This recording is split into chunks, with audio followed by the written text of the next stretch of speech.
Bienvenue sur Believe Podcast.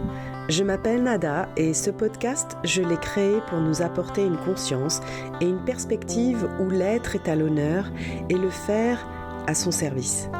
Ma mission est d'aider à reprendre le contrôle de notre vie pour que expérience et désir authentiques soient alignés et comprendre comment naviguer notre réalité avec la relation à l'autre. Si comme moi, l'amour de soi, de l'autre, inconditionnel ou conditionnel est un beau bordel dans ta tête, mais que tu veux comprendre ce bordel, alors bienvenue sur Believe Podcast. Hello, bienvenue sur Believe Podcast. Et aujourd'hui, en fait, je voulais faire un épisode sur le fait qu'on fantasme notre relation amoureuse plus qu'on ne la vit.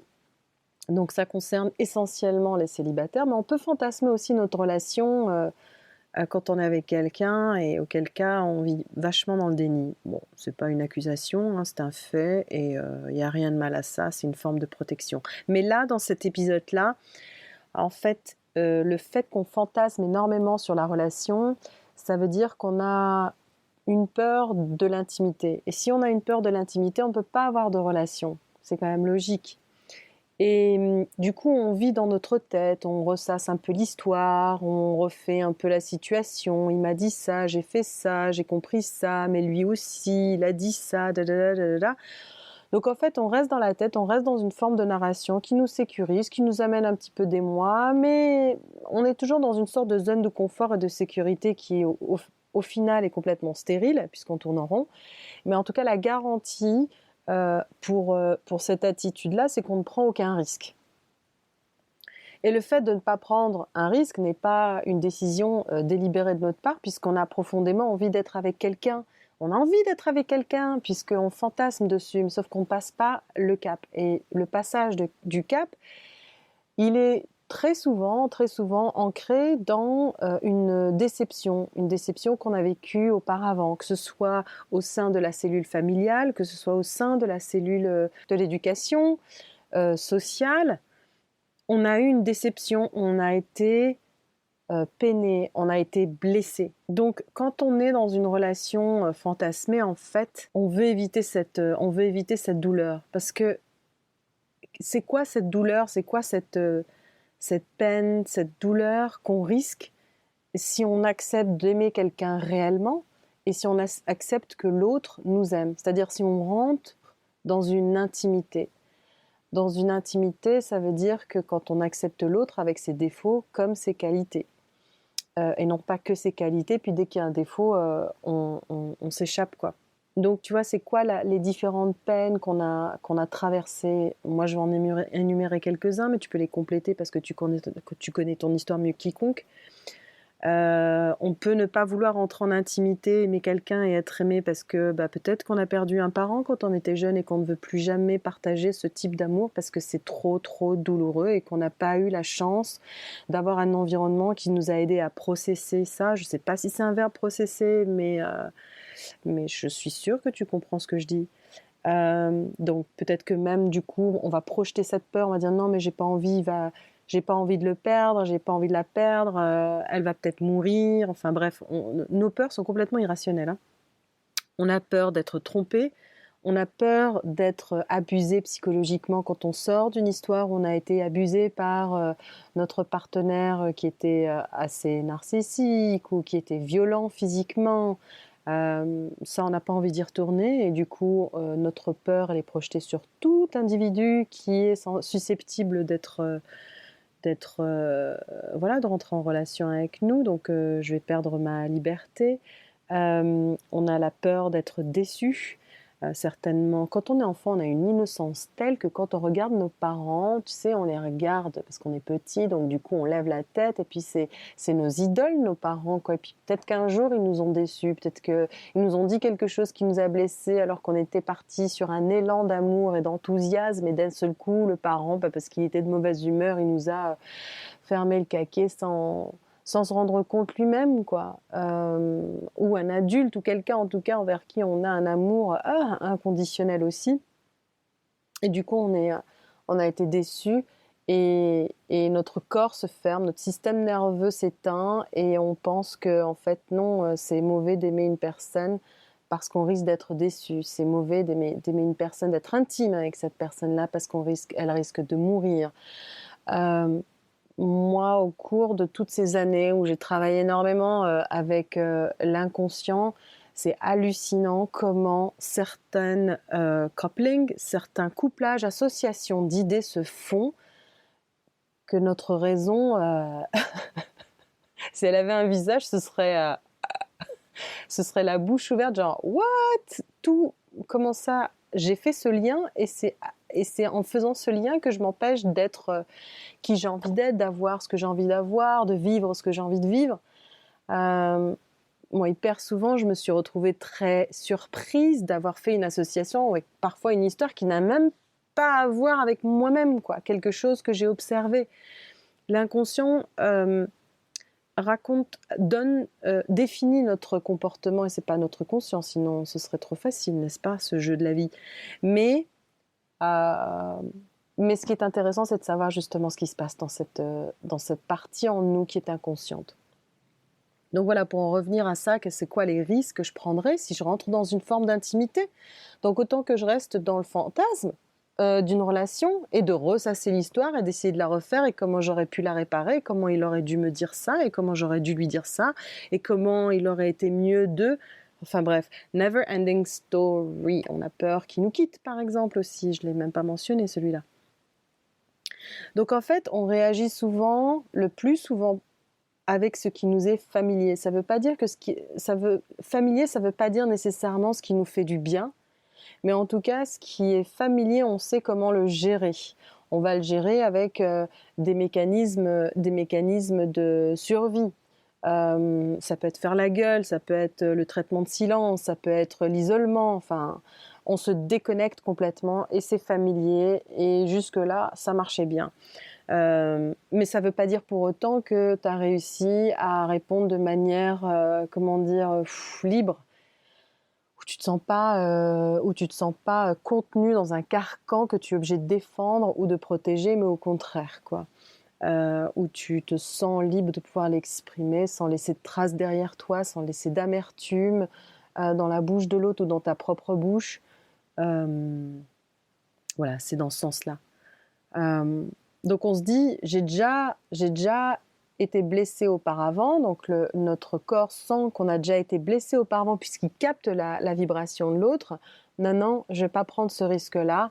Et on part dans un comportement familier, c'est-à-dire qu'on va parfois choisir une personne qui ne va pas être disponible émotionnellement, disponible physiquement, mais on va continuer à fantasmer sur cette relation-là, même si on a eu quelques miettes de cette relation-là, mais il ne nous donne pas ce dont on a envie. Il y a au fond de nous, si on se l'admet, si on est honnête, quelque chose qui n'est pas complet.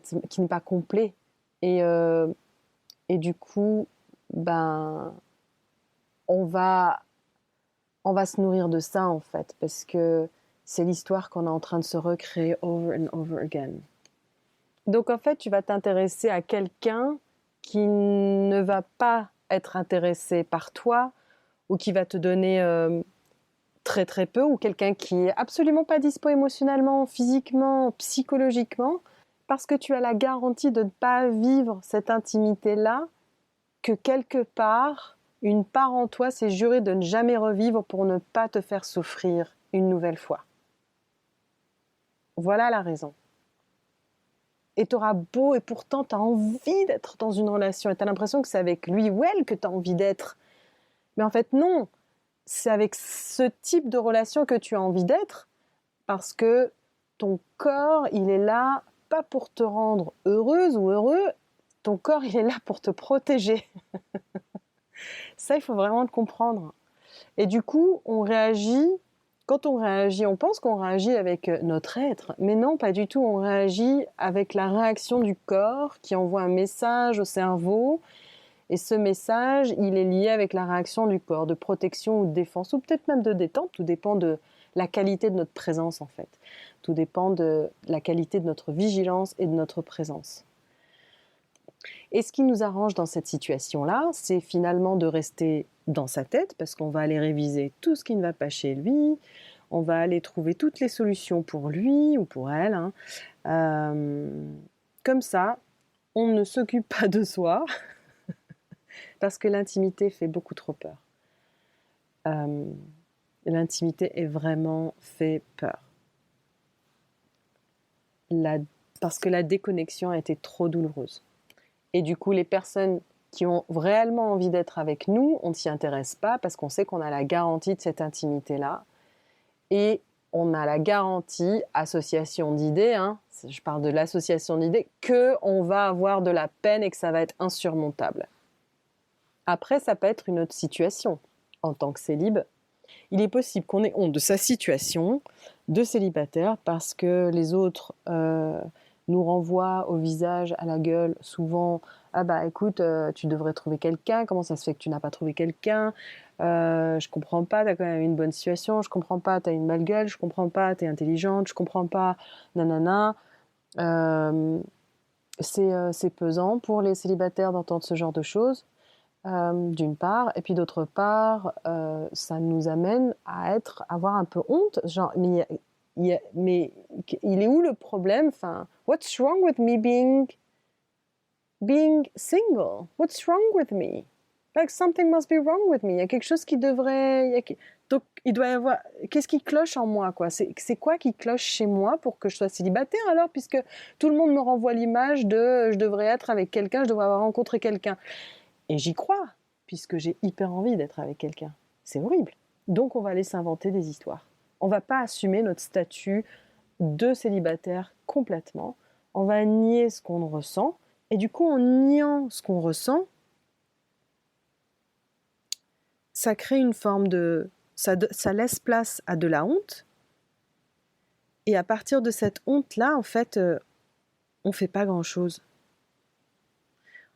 C'est un peu comme si on rentrait les épaules, on baissait un peu la vue, on se sent désolé pour soi et on peut glisser dans une forme de victimisation, pardon. Ouais, on rentre dans une forme de victimisation malgré nous, en se disant qu'il y a quelque chose qui cloche chez moi. Alors, c'est pas ce qu'il y a de plus gai. Peut-être qu'il y a quelque chose qui cloche chez moi, peut-être, ou peut-être pas, mais ça vaut le coup d'aller regarder. Et ça vaut le coup d'aller regarder c'est quoi cette croyance, est-ce qu'il y a une croyance qui se balade dans mon inconscient et qui m'empêche justement d'être dans une relation, d'accepter d'être dans une relation intime. Et quand je parle intime, je ne parle pas de sexuel, je parle d'une relation intime où on a une maturité émotionnelle, où on partage avec l'autre ce qu'on ressent, où on n'a pas honte de dire ce qui nous a fait mal pendant une conversation, de dire qu'il y a en fait un comportement qui nous met mal à l'aise, qu'il y a une situation qu'on n'a pas gérée ou une parole qu'on n'a pas digérée et que voilà, ça te met dans une insécurité et que du coup ça t'angoisse parce que tu as l'impression que la personne va partir, va te quitter. Enfin, voilà, une relation intime, quoi, c'est partager ses craintes, c'est partager ses idées. Ça ne veut pas dire qu'on est parfait, mais au moins qu'il y ait une forme de transparence dans son propre, une transparence vis-à-vis de sa propre relation à soi-même, quoi.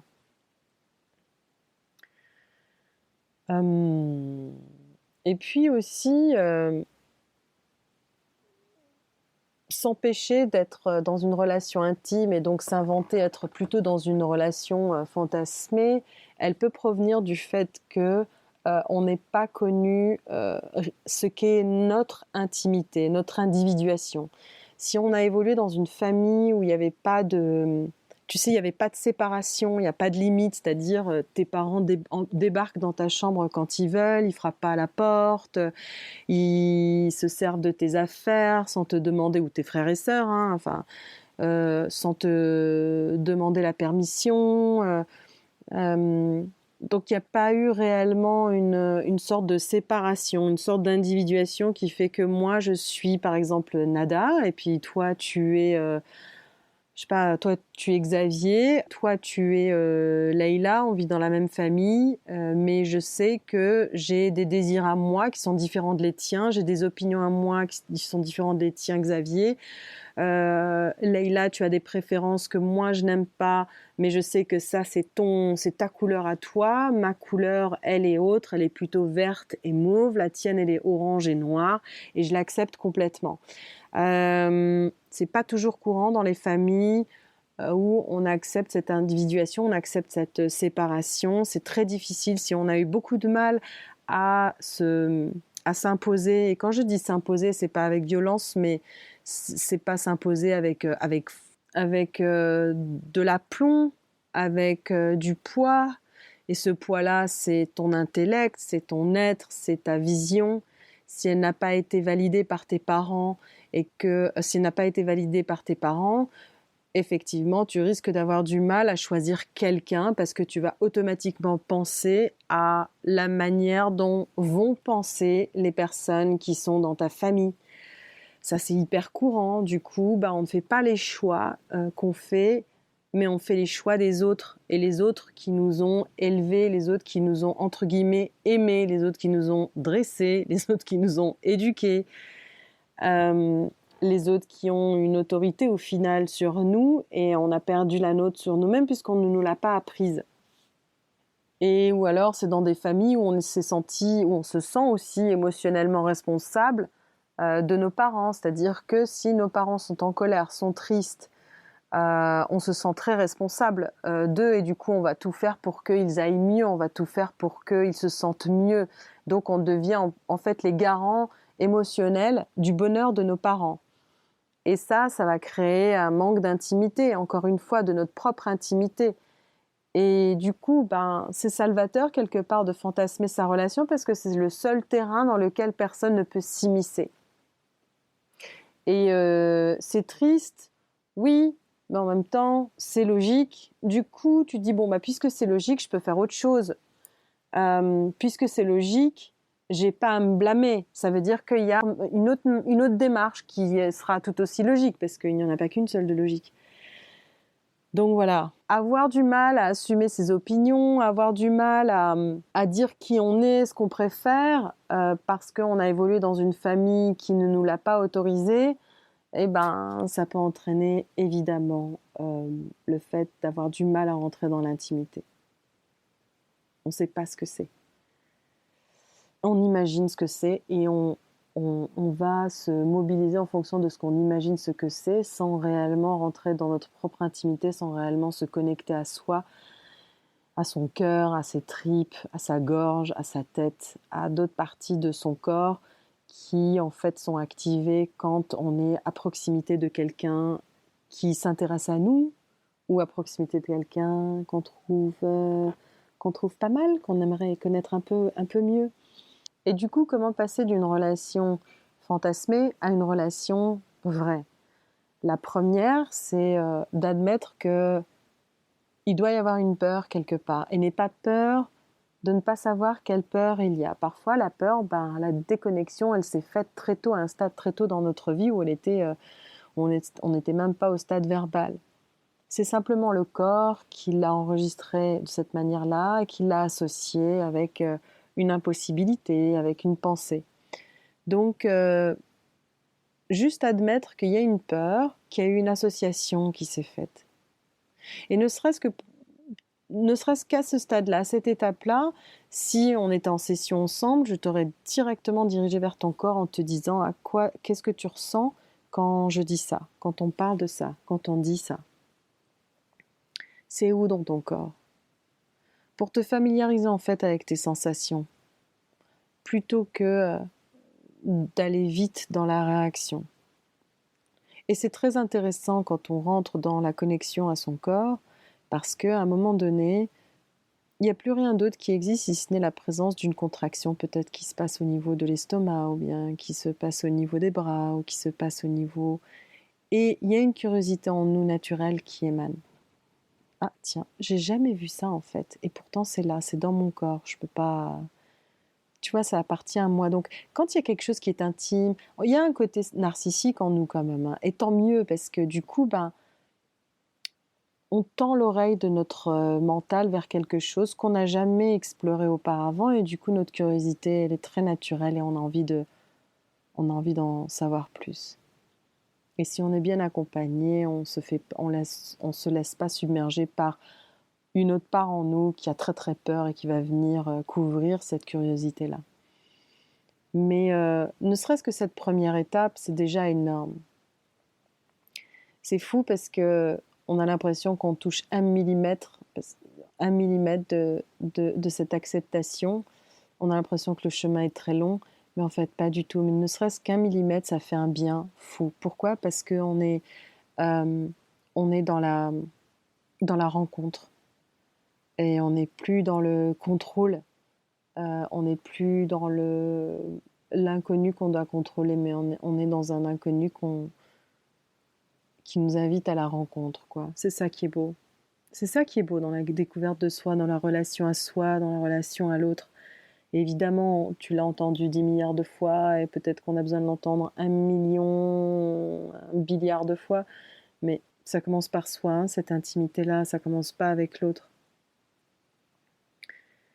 Après la deuxième étape, je dirais que une fois que tu as compris que oui, c'est la peur, peut-être que tu vas découvrir d'où vient cette peur, tu vas peut-être aider ton corps à se réguler de manière à ce que quand il y a cette panique-là, on trouve justement qu'est-ce qui te permet de te réguler, qu'est-ce qui permet de calmer le corps, et puis, hey, quelle est la nouvelle pensée que tu voudrais mettre en place pour que ton corps et ton mental n'aient pas à, à répéter la même chose, et que tu vives ton histoire, tu vives tes démarches telles que tu as envie de les vivre. La deuxième étape, je dirais que c'est d'accepter être en relation avec quelqu'un, ça veut dire que c'est possible que cette histoire se termine. C'est possible que cette personne te quitte. C'est possible que toi, tu quittes la personne. C'est possible que tu blesses la personne. C'est possible que cette personne te blesse. Voilà, toutes ces possibilités-là sont acceptées. Moi, je me rappelle que j'avais super peur de cet état-là. Ben non, moi, je pensais que si on s'aime, on se fera pas mal, on se quittera pas, on s'abandonnera pas, on se parlera pas mal et tout et tout. Malheureusement, si. Les histoires se terminent, on peut se sentir abandonné, on peut se sentir rejeté. Ça peut être vrai comme ça peut ne pas être vrai, on ne sait pas, mais en tout cas, on met pas tout dans le même sac. Mais il faut l'accepter. Et quand je dis l'accepter, ça ne veut pas dire le subir, mais il faut accepter que ça fait partie de l'histoire. Et parfois même ces histoires-là, elles nous permettent de grandir. Elles permettent aussi peut-être d'ouvrir la communication avec l'autre, de comprendre l'intimité de l'autre, que l'autre comprenne ton intimité là. C'est dans ce sens-là où ça peut nous aider à accepter, à se dire bah ouais, j'accepte qu'à un moment donné je me sente rejetée, j'accepte peut-être que je vais être abandonnée, que je le quitte, qu'elle me quitte, peu importe, mais il faut que ça fasse partie en fait de ton histoire et non pas de la nier, de lui tourner le dos.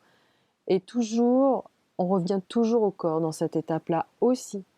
Ce sont des messages en fait. Et ces messages-là, il n'y a que toi qui peux les entendre. Et c'est ça qui est fascinant. C'est que personne ne peut te dire la nature de ce message-là, le contenu de ce message-là, si ce n'est toi quand tu crées cet espace pour ces sensations-là, qui sont décrites intellectuellement comme de l'abandon, du rejet, et tout ça, parce que ton but, c'est pas de projeter tes angoisses, c'est pas de projeter ton histoire sur l'autre, quoi. Et c'est ce qu'on fait en permanence. Et on s'en rend pas compte. Et on se pose pas, on se dit pas, attends, pause. Là, je sens qu'il y a du rejet. C'est pas, je sens que c'est moi, je sens que c'est mon état. C'est l'état dans lequel je suis. Mon système nerveux, il est en alerte, là. Et il faut que, j'ai besoin qu'il soit régulé.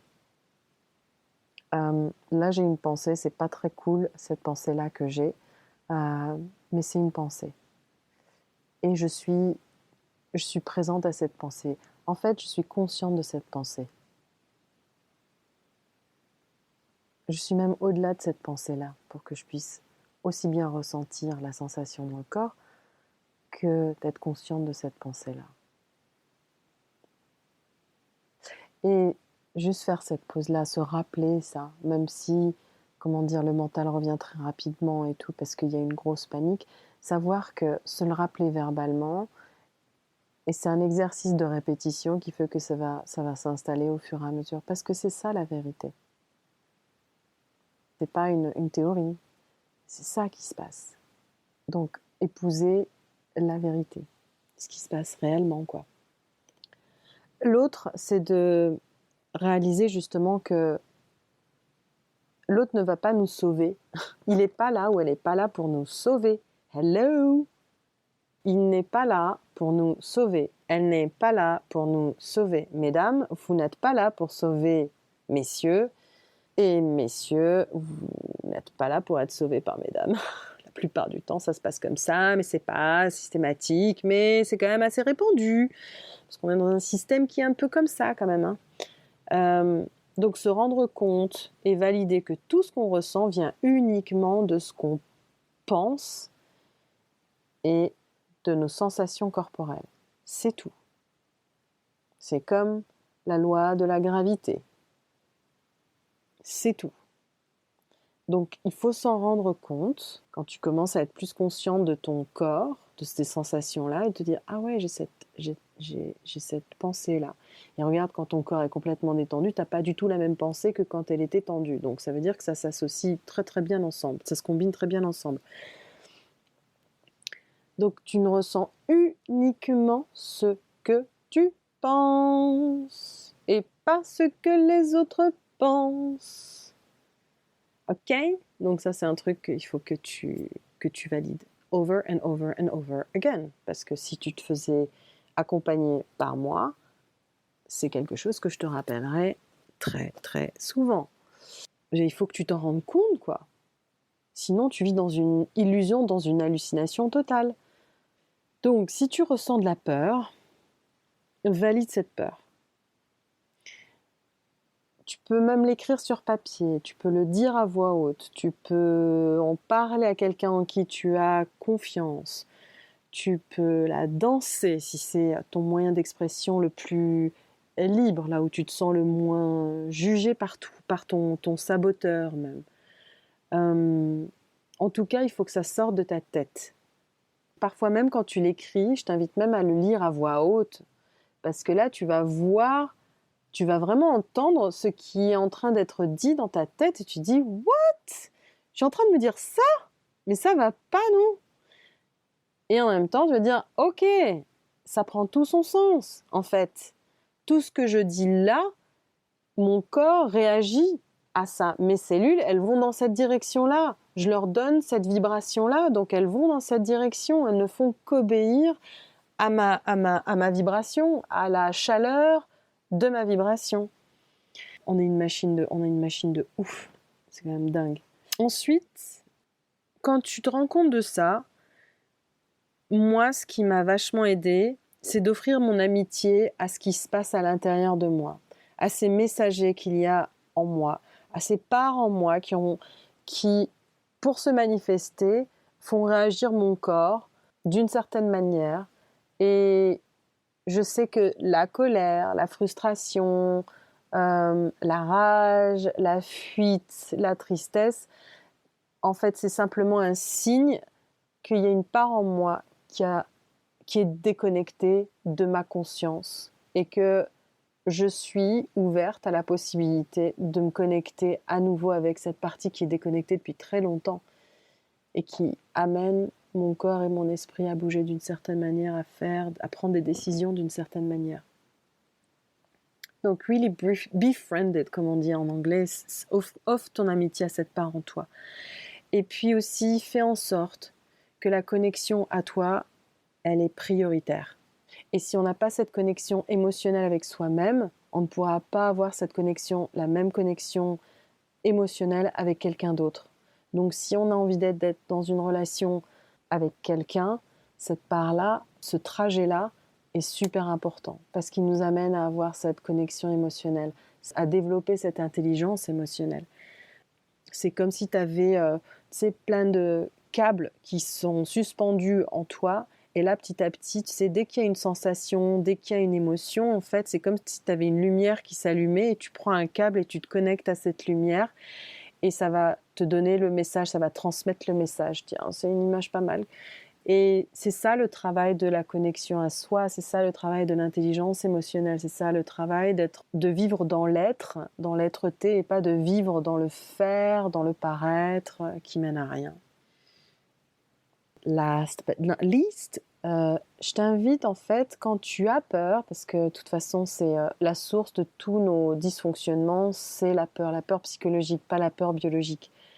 Et lorsque tu as identifié une peur, en fait, je t'invite à identifier le désir de cette peur. Parce qu'en fait, la peur et le désir, ce sont les faces d'une même pièce, les deux facettes d'une même pièce.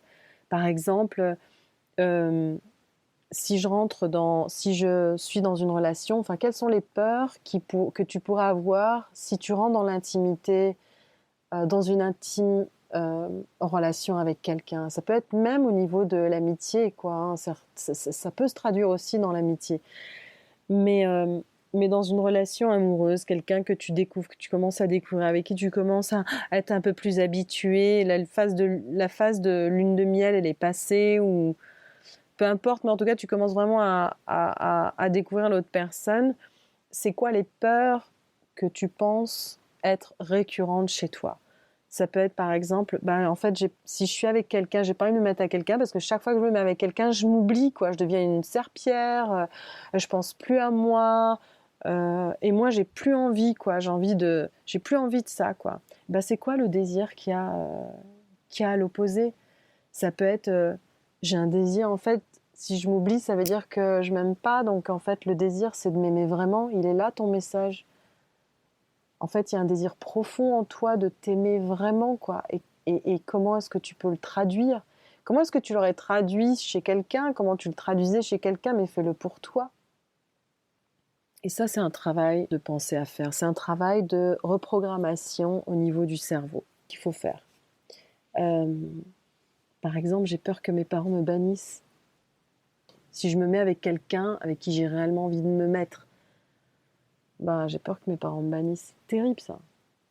Si tu as toujours été, s'il n'y a jamais eu de séparation entre ta famille et toi, qu'il n'y a jamais eu de limite, il n'y a pas vraiment d'individuation, donc pas d'intimité, c'est un énorme risque, c'est un risque énorme. C'est quoi le désir? Certainement, peut-être, le désir derrière, c'est d'être indépendante, d'être libre. Donc, il y a des parts en nous qui se cachent derrière la peur. Et le but, c'est d'être en connexion avec ces parts-là qui, elles, savent comment elles se sentiraient libres. C'est quoi leur goût à elles, à ces parties en nous, c'est quoi le goût à elles d'être libres? C'est quoi le goût à elles de se sentir appréciées, de prendre soin d'elles, de s'aimer vraiment. Et c'est ça la magie de l'inconscient, c'est que les réponses, elles sont derrière la peur. Il faut traverser cette frontière. Et c'est tellement libérateur après. Donc voilà, ça c'est l'épisode d'aujourd'hui. Comment sortir du fantasme relationnel. Chers célibataires, j'espère que c'était pas trop long, j'espère surtout que c'était clair et j'espère essentiellement que ça t'a aidé. Et surtout, si tu as des questions, tu n'hésites pas à m'envoyer un message sur Instagram. Je te mets le lien si tu as envie de prendre rendez-vous et travailler avec moi. En attendant le prochain épisode, je te la souhaite bonne. Ciao! Merci pour ton écoute et merci pour le temps. Si l'épisode t'a plu, n'hésite pas à le noter. Tu permettras au podcast d'être encore plus visible et d'être un support à plus de monde autour de nous. À très vite!